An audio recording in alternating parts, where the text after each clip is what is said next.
ये किसान भाइयों, आज हम एक किसान के खेत पर आए हैं। यहाँ पर गेहूं की फसल जैसा कि आप देख सकते हैं और इन्हें समस्या आ रही है कि कुछ जगह पर कुछ रोग और कुछ कीट देखने को मिले हैं। तो देखते हैं कि इनमें क्या समस्या है। चंद्र प्रताप, एक प्लांट्स को दिखाइए पत्ता लेकर। सर नमस्ते। नमस्कार सर, ये मेरे खेत में सर ये पत्ते पीले पड़ रहे हैं सर, ये मुझे समझ में नहीं आ रही सर, ये किसे रतुआ है क्या है? जैसा कि प्लांट में दिख रहा है कि पत्तियां पीली पड़ रही हैं, तो जाहिर सी बात है ये ब्लॉचिंग या फंगस का प्रकोप है और इसमें भी रतुआ रोग लग रहा है जिसे रस्ट बोलते हैं। और ये स्ट्राइप रस्ट है जो कि पत्तियों पर ज़्यादातर दिखाई देती है। तो ज़्यादातर किसान भाइयों से मैं निवेदन करना चाहूँगा कि जो मौसम चल रहा है इस समय फरवरी का, इस समय अपने खेत में अगर नमी है तो उस नमी के हिसाब से फिर आप कोई ज़्यादा सिंचाई, भारी सिंचाई मत करें। अगर सिंचाई की आवश्यकता भी है तो बहुत ही कम मात्रा में पानी, बिल्कुल कम मात्रा में लगाएं। ज़्यादा मात्रा में लगाने से क्या होता है कि जो फंजाई होता है, जो फंगस होता है इस रोग का, वो फैल जाता है दूसरी प्रजातियों में।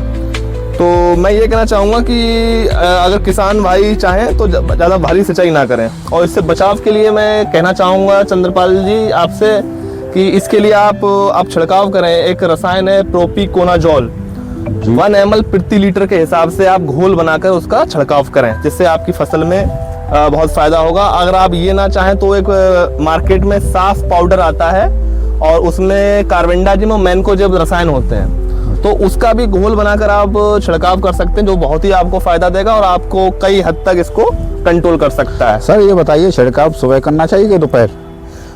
छिड़काव आप दोपहर में बिल्कुल ना करें, क्योंकि दोपहर में ऐसा होता है धूप तेज होती है और दूसरी बात यह है कि उस समय हवा भी तेज चल रही होती है।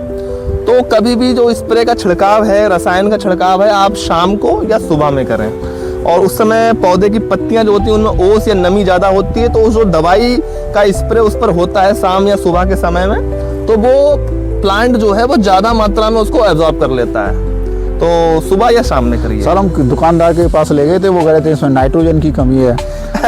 दुकानदार, जो आजकल के दुकानदार हैं वो तो अपना भाई क्या ही बताएं, हर कोई आजकल डिग्री लेकर और बैठ जाता है, लेकिन दरअसल उसको पूरी नॉलेज नहीं होती है। अब फील्ड में आप आकर देख सकते हैं कि ये जाहिर सी बात है फंगस का प्रकोप है। और नाइट्रोजन का जो कमी का लक्षण है, वो नीचे की जो पत्तियां होती हैं वो पीली पड़ना शुरू होती हैं, वो बी शेप में होती हैं, ठीक है, तो वो अलग है। ये जाहिर सी बात है, ये फंगस का ही प्रकोप है। अच्छा।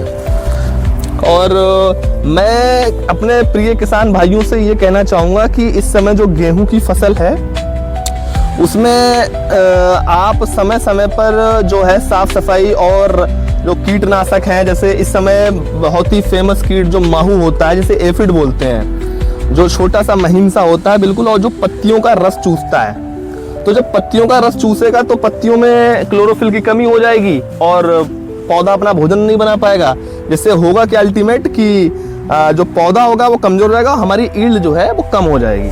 तो उसके नियंत्रण के लिए, माहू के नियंत्रण के लिए मैं एक दवाई आपको बताना चाहूँगा, थायोमेथोक्साम 0.3 ml की दर से आप प्रति लीटर पानी में इसका घोल बनाकर इसका छिड़काव करें, जिससे आपकी जो माहू की समस्या है वो कई हद तक कंट्रोल हो। सर ये दवा आपकी सरकारी उसमें मिल जाएगी गोदाम पर कि मार्केट से लाना पड़ेगा?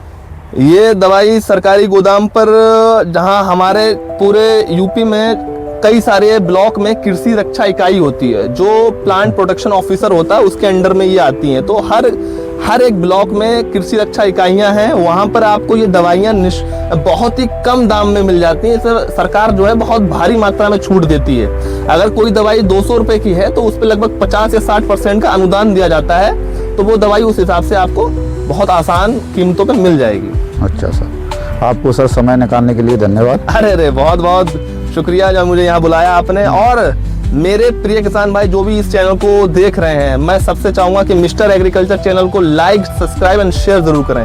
जय जवान, जय किसान।